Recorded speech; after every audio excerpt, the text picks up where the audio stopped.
and welcome to Pod Return to the Waking Sands. We are a Final Fantasy XIV companion podcast where we explore the lore and story of Hydaelyn and beyond. My name is Jen, and I'm joined by my co-host and researcher. I'm Levi. Hey, Levi. Hello, Jen. Today, we are doing our first Heavensward dungeon, the Dusk Vigil. We're doing it. The third Vigil. Yes, the third Vigil. The third of the Vigils. And it is an optional dungeon. This is a blue quest. If you want to fly in Heavensward, you gotta do this. Yeah, we don't get optional leveling dungeons anymore. No more.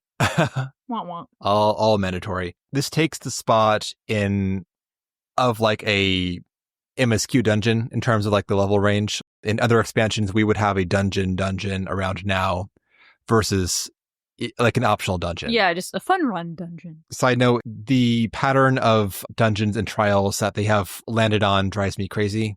As in, I don't know why they decided that you have to have like dungeons at these levels and trials at these levels and so on. It feels very formulaic, and it feels like it should reflect the story and not check some box for, yep, there's our level 61 dungeon or whatever. Yeah, they feel like anymore it's like prescriptive. It's like there is a formula, and they're like, well, we've got to do a dungeon because the player base expects it at this level, and if we don't do it, they're gonna riot. Yeah, maybe somebody would, but whatever. We're preaching to the choir. I want more dungeons, period, than we get now, and more trials, period. But even if they were the same number, I don't care about when they happen. It feels sometimes like we're at this level, we got to have a dungeon, versus like here is where it happens in the story. Yeah. I mean, entirely unrelated rant, but it's marginally related. Fair, Jen. Yeah, we're doing this optional dungeon, but it is a fun dungeon, of course. Yes. Being the Dusk Vigil. Once again. What is this place, Jen? Well, it is the westernmost of the like citadels that were built to warn Ishgard of incoming horde activity. I would call them a watch post, not a citadel. Well, they're kind of big, but yeah, they're like an outpost, but that's also like diminishing the scale of this thing. Yes, I would not call it an outpost. I would call it a fortress, but not a citadel. Okay, fine, fortress. What is the Dusk Vigil's counterpart, Jen? The Dawn Vigil? Nailed it. I have no recollection of the Dawn Vigil. We have not been there. We have not been there, so it'd be weird if you... No. Ever? No. What do you mean? How is that possible? Because we only see part of the world. We've been to Western Highlands, and we have been to Central Highlands. No, I'm talking about, like, main character run. We've never seen the Dawn Vigil. The Kurthus Eastern Highlands does not exist in this game, Jen. Oh, this exists in like the Encyclopedia Eorzea only. It's referenced in the game itself, but it is not a place we go to because we can't. Yes, okay. There is more Kurthus than we can access in the game. I was about to get real confused, but that makes sense. Okay. And the only reason I know the Dawn Vigil is its counterpart is because you told us in the chat when we were playing it. Yeah, in the voice chat. Right, not like say chat. Exactly. Say chat. Hey guys, did you know that there's a counterpart? That's how I sound. Nailed it. Anyway, this place was a former House Durandare watchpost. House Durandare has a lot of baggage, we're learning. They fucking all do, man. Yes, they all do. Smile has their own issues with the other vigils, and Durandare is... House Fortamp, squeaky clean. I mean, honestly, they seem kind of like on top of it. They're doing okay.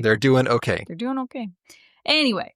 During the calamity, the Vigil was abandoned, except by its loyal guardians who stayed with it to the end. Yeah, and then some. We see their reanimated corpses. Spoilers, Jen. So, rip. And that is the Dusk Vigil. That's it. Yep, all done. So we did this as a run with a couple of listeners, which is the first time we've done this in like 6 months, because post-ARR garbage prevented us from doing group runs. At least officially as part of the MSQ. So today we were joined by Nimue Shiden and Chocolat Vanilla. On what jobs? Nimue was scholar, and Chocolat ran as fucking paladin. Yeah. That's right. They had the House Fortant shield. Yeah. And that was a really good time, and we liked hanging out with these folks, and they looked great. Everybody shows up with their glams just on point. Yeah. Jen, what did we play? We were both dragoons. Yes, both Azure Dragoons. So many Azure Dragoons, like, oops, all Azure Dragoons. Yeah. And we have the same spear. Yeah, because we're cool. Because we're cool. Jen, we did this on minimum item level. It was a lot easier than the A Realm Reborn min eye level runs. Oh, so much. I mean, still, we could still experience mechanics. Yeah. Which is great. And it wasn't like a snooze, but it was definitely much more forgiving. No, in some of the A Realm Reborn min eye levels, we had to single pull enemies, and sometimes those were tough pulls. But Stone Vigil. Yeah, right? So because this is a Vigil, I think Chocolat was like, oh god, because we found ice sprites eventually, and we're like, oh shit, ice sprite PTSD. No, they were fine. Yeah. But the boss fights, though, were pretty tame as far as like incoming damage. We weren't healing. We don't know how much Nimue was spamming the physic button or whatever. Yeah, they did great. Didn't really feel the pain. It was not a struggle either. There was no like, oh shit, we're all gonna die because of like it was the just deeps. Enough. Yeah. Yep. It's good. But no, it was a nice, smooth run. We had one wipe due to a disconnect, but not due to our incompetence. Yes. Yeah, the healer disconnected, and that'll get you. That'll get you. Okay, so let's get to it.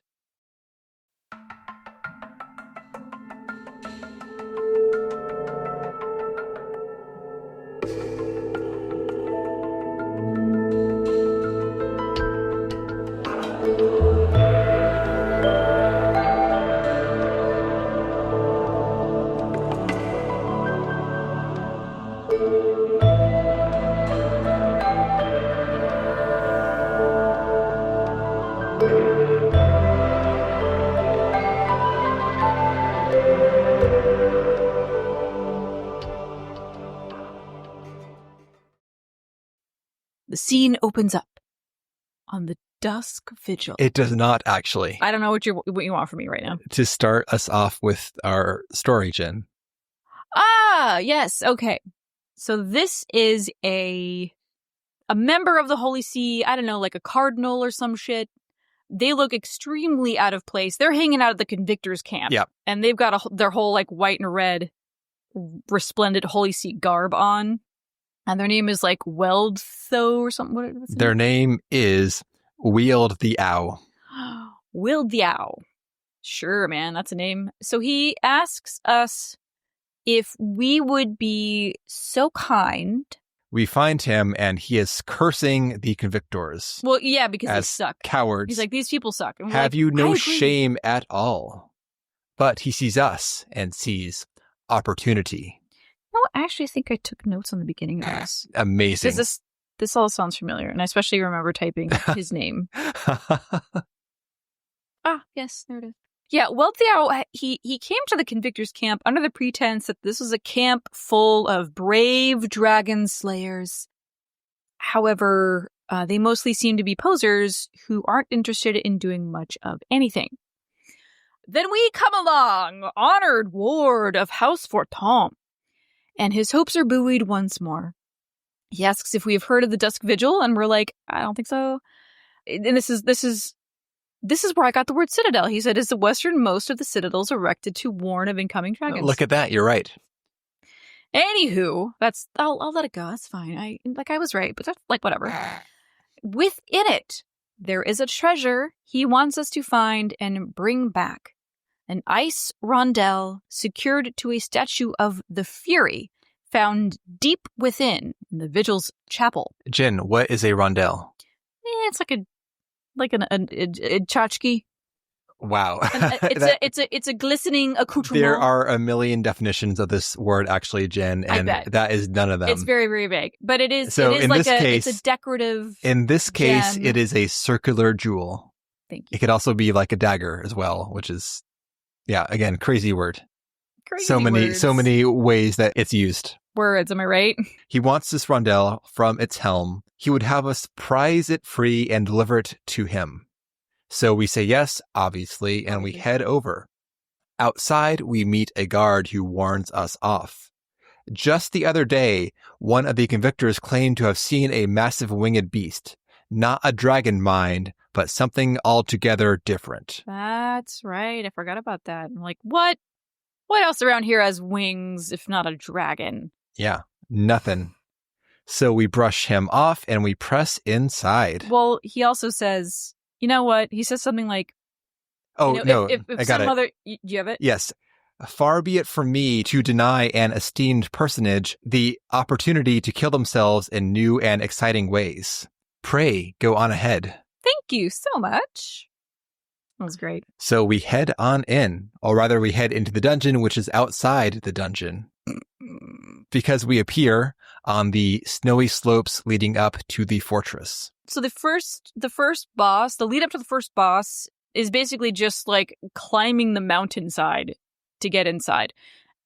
So we're finding all sorts of, I don't know, snowy denizens, like ice sprites and little furry dudes and dragons and I forget, but just like we fight beasts hanging vultures out. And we fight Mylodons who are like and the goblins and the Mylodons are the quadrupedal yetis essentially. Yeah. The curly horns. Yeah, they all make noises when they die that are They all make noises. And the final Mylodon we kill has a lever somewhere in or around their body.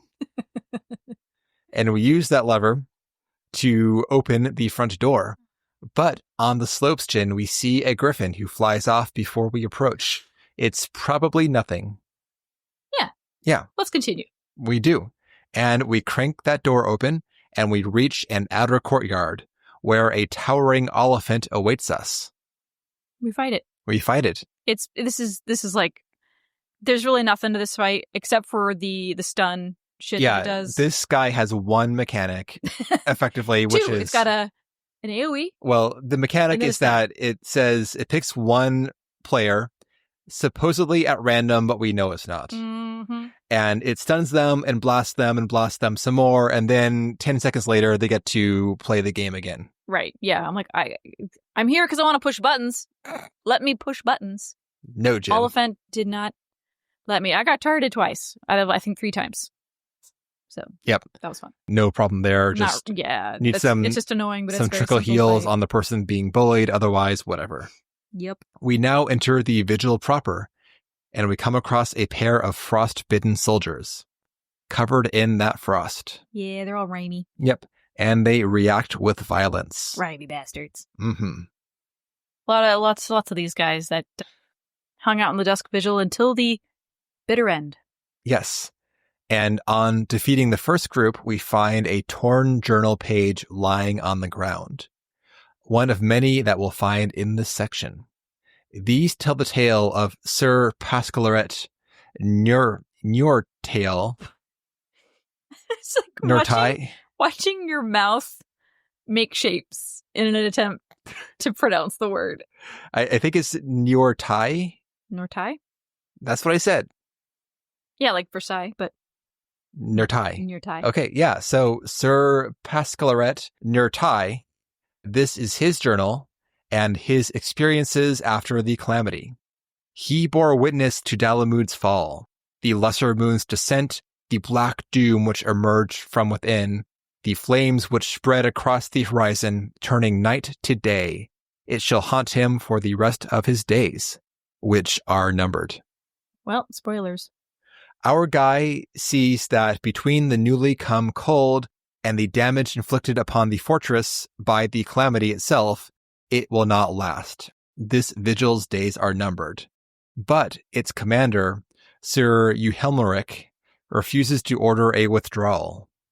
We will hold it to the last, for we are the shields on the wall, the defenders of the Holy See. As supplies dwindle and the situation becomes increasingly desperate, Sir Euhelmeric becomes ever more fervent, passing hours in the chapel, praying to the Fury for guidance. His eyes were transfixed upon the jewel and the statue's helm, whispering things our journaler dares not write. Soon there is a mutiny. including Sir Euhelmeric's most trusted officers, who he executes himself. Yikes. I will quote the next note directly. Sir Euhelmeric received me in the chapel afterwards. I told him we will not last a fortnight without food. He smiled and told us that the Fury has blessed us with a bounty of fresh meat, then returned to his prayers. I joined him. Meat's back on the menu, boys? And finally, O Helone, pray forgive your humble servant. For too long have I let fear rule my heart, and in my cowardice I have been party to unspeakable acts. I know now I shall never see my children again, nor would I want them to look upon their father's face and what it has become. I am outside her grace. Well, that's pretty dark, man. So we fight now through several more frostbitten soldiers until we reach the locked door to the Lord Commander's seat. Euhelmeric. Yeah. We have to fight a wave type fight on the outside. One of the guys drops the key to the seat, and we enter into this chamber. Here we find Sir Euhelmeric himself, this ceaseless defender of this place, who stands tall in frostbitten armor amongst the bodies of his fellows. This is an adds fight, and probably was the toughest one in the dungeon, even not counting the disconnect Jin. Yeah, for sure. It had a lot going on, and the ads made it pretty spicy at the end there. There are more mechanics in here than we respected, as in the ads have the whole thing where certain ads will buff Sir Euhelmeric in certain ways, but honestly, we killed the ads when they spawned, and that was fine. We didn't have to play, ad management games. We just had to kill them, and we were fine. Yeah. They went down pretty quickly. Yep. Kill the ads like you do, and that's that. Beyond the seat, we move onto the crumbling outer wall of the fortress. Here, we fight through packs of hailstorm sprites, which, when we defeat them, they shatter icy barriers that allow us to progress. The system message says that the temperature rises and the ice melts, but I find that thermodynamically improbable in this place. Well, and write a strongly worded email to somebody. Yeah. But these hailstorm sprites are chumps. They are not ice sprites. No, yeah, they wish. Yeah, they wish. They go down real smooth. Finally, we reach St. Gwenriel's chapel, where a great statue of Helone stands, backlit by a breach in the wall. But crashing through that breach is a griffin, who takes out the top chunk of the statue.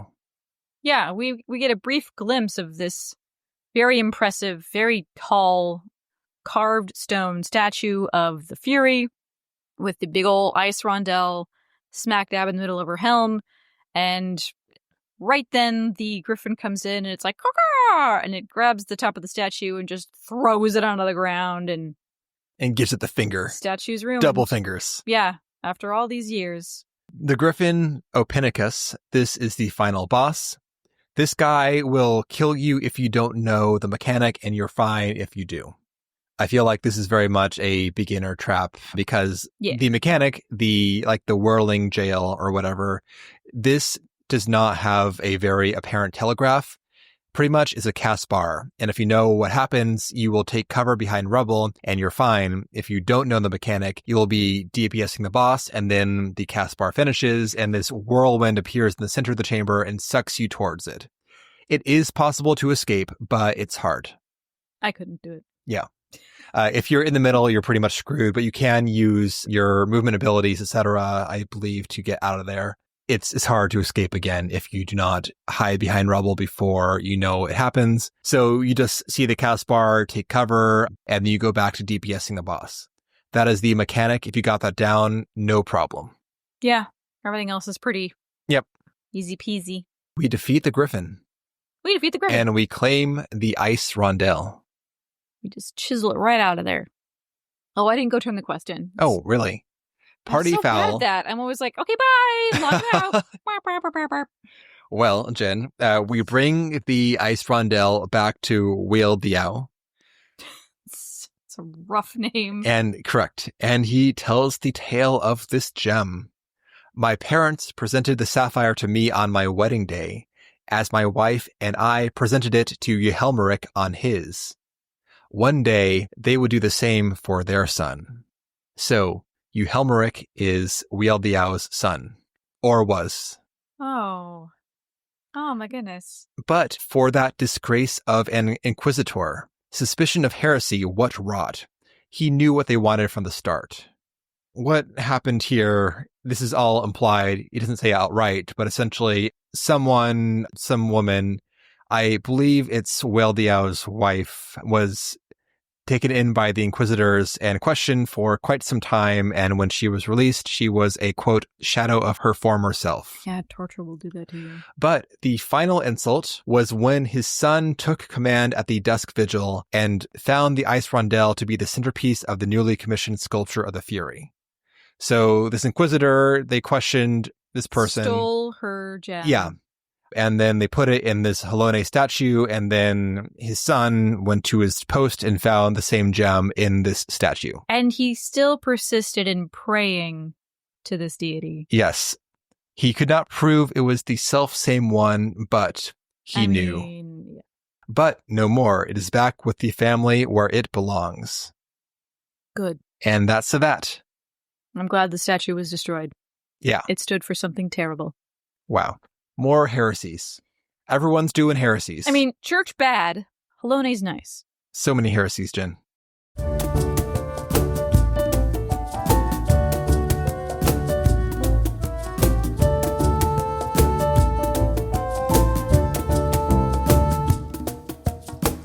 That's a dungeon. We did it. We done it. Any final comments from you, Jen? That may be one of the better reasons to run a dungeon in recent memory. Like, that story is pretty good. It's a good story, yes. Yeah. I would say it's kind of odd that they made the griffin, like a random griffin, be the last boss, when it really is Sir Yehelmeric's dungeon. Yeah. You would expect him to be, like, the guy. Yep. But the griffin's fun. I mean, the set piece is great with that big chapel with the broken outer wall. Mm-hmm. Good arena for sure. Just, again, like thematically, it should be, I feel like, Yehelmeric, who is like the central figure of the dungeon itself. Yeah. Not some griffin. Correct. Some griffin. I mean, it's a cool beast or whatever, but yeah, it's just kind of like out of nowhere. Yep. Okay. Well, Jen, it was foreshadowed in the beginning. Yes, which is cool. Like, ooh, it was a winged beast. The griffin was foretold. Not a dragon. Fun dungeon, not very mechanically complex. Anyway, yeah, so I got nothing else to say, so we will see you next time. Speaking of, we are going to be entering into the Dravanian Forelands in the MSQ. Yeah. Yeah. Where the Chocobos roam.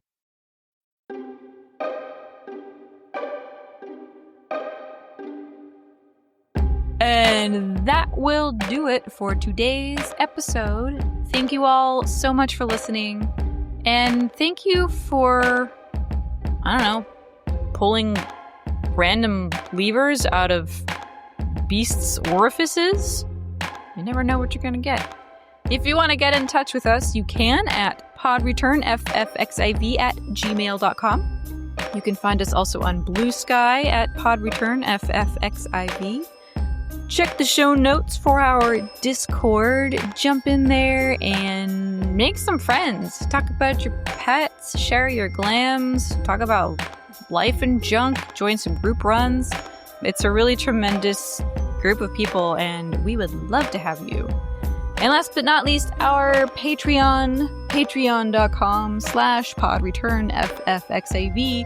And for $1 a month, you get access to all the other stuff that we do, including all of the seasonal events from 14, our Final Fantasy XI series, Vana'diel Van Splainer is on there. How many episodes in are we into that? Like 20? 20-something, yeah. Oh, shit, yeah. And got a couple episodes of the new tabletop RPG of Final Fantasy XIV, so check it out. And with that, we hope you enjoyed the episode. Have a good day or night, and we will see you next time.